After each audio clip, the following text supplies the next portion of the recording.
Tak for det. Det her det er jo en samtale, jeg har glædet mig rigtig, rigtig meget til, og det kan jeg så se, det er der også rigtig mange andre, der har, og det er super dejligt, godt at se, godt at skue ud over menneskehavet. Med mig her på scenen, der har jeg jo dig, Ejler Borch, 99 år gammel. Velkommen på scenen. Tak for det. Og velkommen til Øksenhallen. Ja.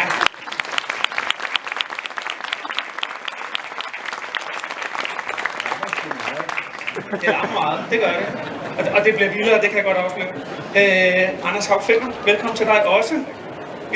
Vi skal tale med dig, Ejler. Vi skal tale om dig, Ejler. Den sidste sabotør, det eneste levende medlem af modstandsgruppen OPA. Vi skal også tale med dig, Anders. Du har skrevet en bog. Den er lige her udgivet på Frydenlund. Så hedder Den sidste sabotør handler jo præcis om det, Ejler og hans modstandsarbejde. Så skal vi ikke bare komme i gang? Jeg skal lige minde om, at jeg kommer også til at gøre det igen, når vi er færdige. Når vi er helt færdige med det her, så kan bogen købes på Frydenlunds forlag lige herover, og både Ejler og Anders går også med derover, så man kan få en lille signatur i bogen, hvis det skulle være. Skal vi bare kaste os ud i det? Jeg vil faktisk starte med dig, Anders Hauch-Fenger. Hvordan faldt du over historien? Hvordan faldt du over Ejler? Altså, som de fleste af os nok gør en gang imellem, så scroller vi på Facebook og så videre. Der så jeg sådan et gammelt billede fra 2004 af nogle jeg vil godt sige ældre mænd, som stod... Mænd? Ja, og det var medlemmer af sabotagegruppen BOPA. Og så tænkte jeg, at de må være døde og borte alle sammen. Men så stussede jeg ved sådan efternavnen, og så fandt jeg ud af, at der var en efterkommer, en, der hed Borch, Josefine Borch, og det viste sig at være Eilers barnebarn.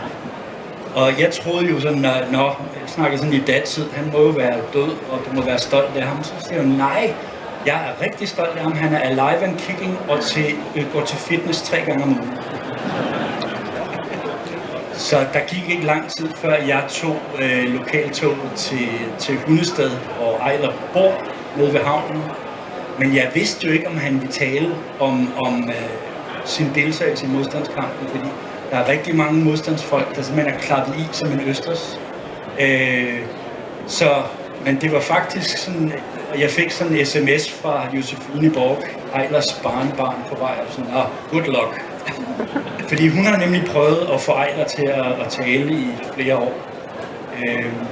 Men da jeg så ringer på, og kommer op i den her af trappen, den her første sals lejlighed, der møder jeg Ejler med sådan meget nysgerrige øjne, og der går måske 40 minutter, hvor vi snakker om oldebørnene, der hænger i fotos på væggene, og de gode vaniljekranse, og hvad man nu snakker om.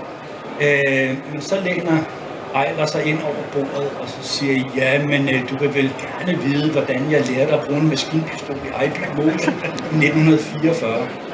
Og så tændte jeg mikrofonen, og det blev til 11 besøg hos Ejler i Hundested, og det er det, der danner udgangspunkt for det. Og det endte med at blive den bog, ja.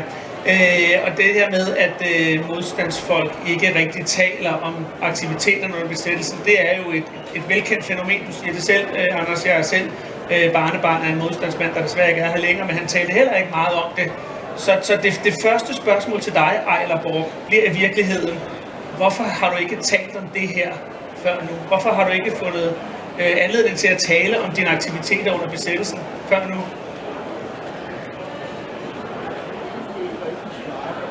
Skal vi have lidt Ejler? Godt. Og spørgsmålet var, hvorfor du ikke havde talt om det? Ja, men det er jeg egentlig ikke den eneste, der ikke har. Nej, det er du ikke. For efter jeg har været i fjernsynet sidste år, så det var den 9. april sidste år, at jeg simpelthen blev ringet op af så mange børn. Deres far var med i modstandsbevægelsen, men han har aldrig ville snakke om det, så det er sådan set generelt. Men at jeg lukkede op for det, det var mit yngste barnebarn, Siri. Hun var under uddannelse i Aarhus som skrædder, og så ringede hun en dag til mig, så sagde hun, morfar, jeg har ingen steder at bo her, men der er et kollegie her i Aarhus, hvor efterkommere af modstandsfolk har fortrinsret. Og så vil jeg høre, om du vil hjælpe mig. Så sagde jeg, selvfølgelig vil jeg det, sagde jeg. Og så sagde jeg og tænkte over, hvad skal du skrive i det brev, ikke? Men så ringede jeg til min gamle ven, min leder Mads. Han var leder af den gruppe, jeg var medlem af. Og så sagde jeg til ham, forklarede jeg ham, ved du hvad, det skal du ikke spekulere over, jeg sender dig et brev, sagde han. Og så sendte han mig et brev, hvor jeg havde været, hvad jeg havde været med i, og jeg var med i databasen og det hele, og det fik hun. Og det var sådan set, nogle af familien havde jo set det brev der, ikke? Så jeg tænkte, når jeg skal det være, så lad det være, ikke? Og så begyndte jeg ligesom lidt at fortælle. Og så pludselig så siger Anders, du er en fantastisk fortæller. Det var jeg sgu ikke klar over. men det var sådan set starten. Men Ejler, hvorfor er det så, at vi skulle helt hen til det her tidspunkt? Hvorfor er der gået så mange år, hvor du ikke har fortalt om dine aktiviteter? Som jeg sagde til dig før, jeg kan ikke svare dig på det, fordi jeg ved ikke, man havde bare ikke lyst til at snakke om. Det var et overstået problem, som jeg troede var spændende, men egentlig var skide farligt. Jamen, jeg havde ikke lyst til at fortælle, og det viser sig, at det er der sgu heller ingen af de gamle, der har lyst til at fortælle, men fordi der er fantastisk, efter det her, der er fantastisk mange, der har ringet til mig og fortalt, at deres far er med i modstandsbevægelsen, og de vidste, om jeg kendte ham og sådan noget, ikke? Og det kunne jeg. Altså, vi fik et navn, og jeg kom til at hedde Thor, og det var sgu det eneste, man vidste. Der var Mads, og der var Tom, og det var det eneste, man vidste om de andre. Så derfor så kunne man jo ikke angive dem, hvis man blev taget. Man kunne bare sige, jamen han hedder Mads, og ikke, vidste jo ikke noget andet om det. Men Anders var god til at lokke. Han var overbevisende. Jeg beder lidt hos dig, Ejler. Kan du sådan i grove træk kort skitsere din vej ind i modstandsbevægelsen, ind i BOPA? Jamen det kan jeg sådan set godt, ikke? Fordi, jeg stod jo i lære som maskinarbejder nede i Rysgade nummer 3 hos Madsen og Vejle. Og vi var 6 lærdrenge, og vi var 2 lærdrenge, der røg, og lærlingene måtte jo ikke ryge på arbejdspladsen. Det var kun svindle, der måtte det. Så når vi havde spist vores frokost, så spacerede vi ned til søerne og sad på en bænk og fik en smøg. Og så pludselig en dag, så var der sgu 2 andre, der havde taget vores bænk, og det var vi lidt fornærmet over. Men vi satte os ned og kom til at snakke med dem, og så viste det sig, at de ville vide en hel masse om Madsen og Vejle. Og så endelig så kom det frem, at tanken var at springe dem i luften, og det de lavede i Tyskland. Det gjorde vi også jo. Men nu havde de fundet noget nyt, og det hed sabotører. Det var noget, de havde fået fra Sverige. Og det skulle, hvis det kunne komme rundt i virksomheden, så kunne man ikke være der i lang tid. Fordi det stank helt forfærdeligt. Ja, altså man kunne ikke være der, vel?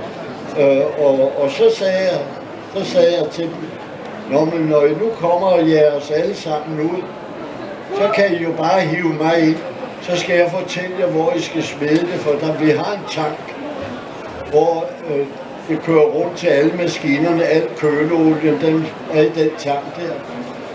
Og så vil den jo komme rundt i hele virksomheden, ikke? Og det gjorde de også. De snuppede mig lige og hævde mig ind, og så fortalte jeg dem, hvor de skulle smide det, og det virkede ikke. Overhovedet ikke. Så da de kom et par dage efter og spurgte, hvordan det var, så sagde jeg, at det var en misforståelse, for det virkede overhovedet ikke.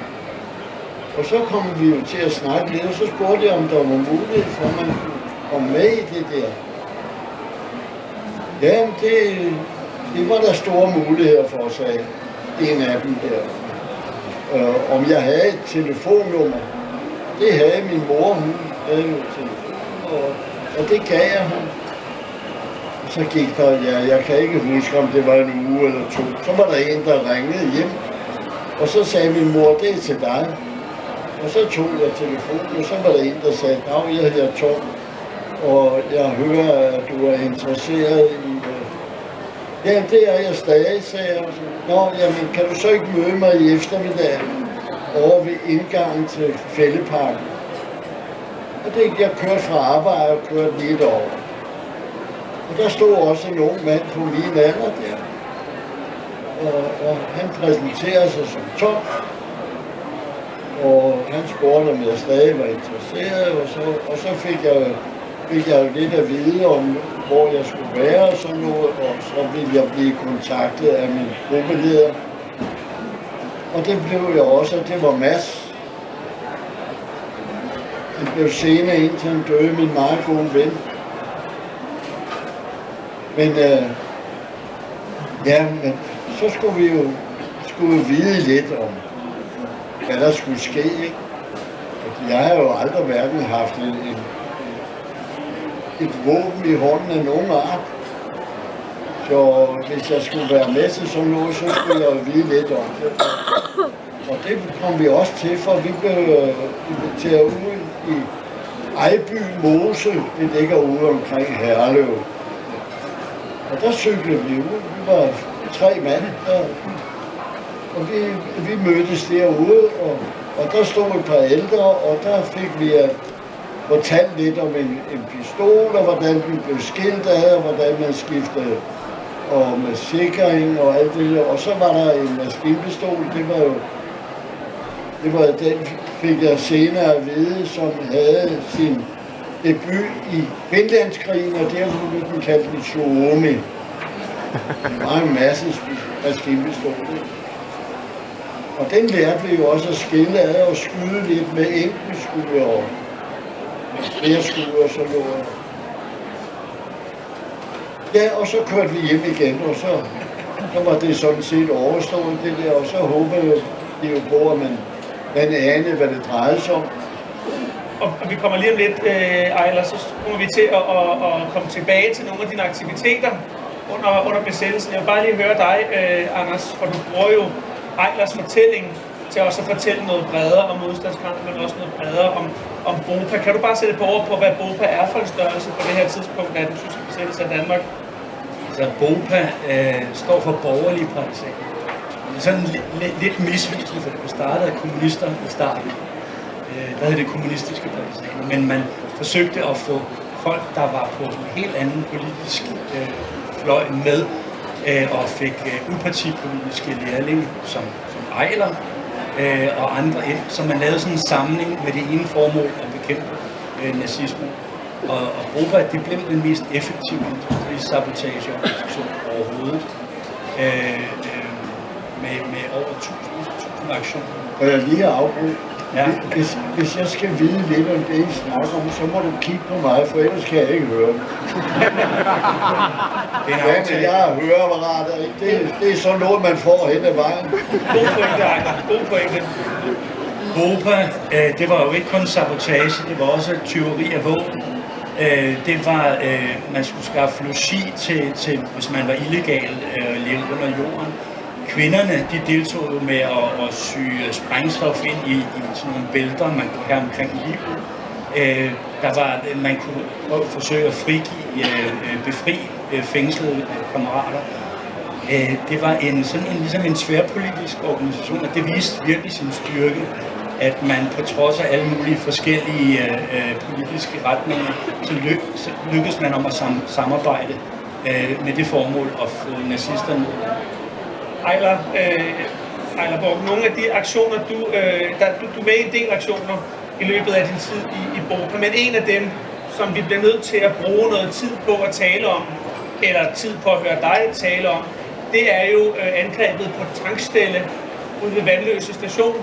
Vi er den 16. februar 1945. Ja. Det er tidligere om morgenen. Ja. Du står i en opgang. Hvad er det, opgaven går ud på? Vi får besked på, at vi bliver placeret rundt omkring. Vi var vi var 2 forholdsvis nye, og så var vi en erfaren. Og han havde skytset med der, så vi kom på cykel og stillede cykler, så gik vi ind, og så vidt jeg husker, var det nummer 48 eller 28, jeg kan sgu ikke huske det, men det var i hvert fald på Vandløse Allé. Og sådan var der jo placeret rundt omkring hele tankstellet. Hvor hvis der skulle gå, dengang kørte der jo utallige cykelpatruljer af tyske soldater rundt i København. Og hvis sådan en kom kørende og pludselig ville angribe dernede, så skulle vi være med. Og så skulle vi begynde at skyde og advare. Og så ville alle, jeg tror der var 50, der var stavlet rundt omkring. Der var en oppe på taget af Vandløse station, han lå med rekylgevær. Han lå sammen med 2 andre, og der var flere, og togene var blevet stoppet, og lige tankstelle det er jo et brændstofdepot, som tyskerne har. Der var 2 tanke oven på jorden, som var dækket af jord, og så var der græs på og sådan noget. Og jeg tror, de var et stykke tid, og det var jo benzinen, der var for gammel. Og hvordan forløb operationen? Ja, den forløb jo desværre sådan, at Lille Svend, nu kender jeg ikke Lille Svend, men Lille Svend var en fantastisk modstandsmand, har jeg senere erklæret, og det var ham, der havde arrangeret sprængningen der. Men han blev desværre dræbt. Og da han blev dræbt, så kunne vi ligesom fornemme der, hvor vi stod rundt omkring, at nu skete der egentlig noget. Hvor efter vores chef Børge ting, han skrev en rapport, og så skrev han, at der havde været udløst 3.000 skud. Og det resulterede i, at de 15 soldater, som havde vagt, de blev dræbt alle sammen.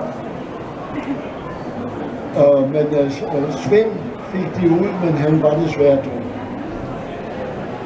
Og det var min gruppeleder Mads, der var med til at bære ham ud. Det var jo ærgerligt, men så blev de åbenbart tosset, for så skulle der ske noget, ikke? Og så skulle de sgu alle vagterne der.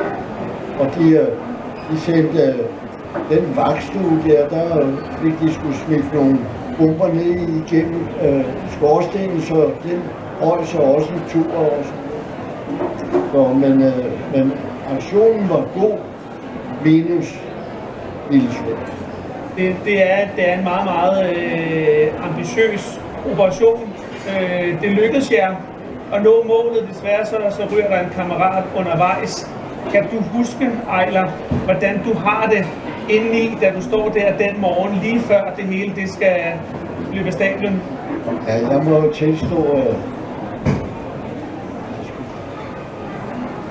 og jeg tror, jeg blev en lille smule våd i buksen.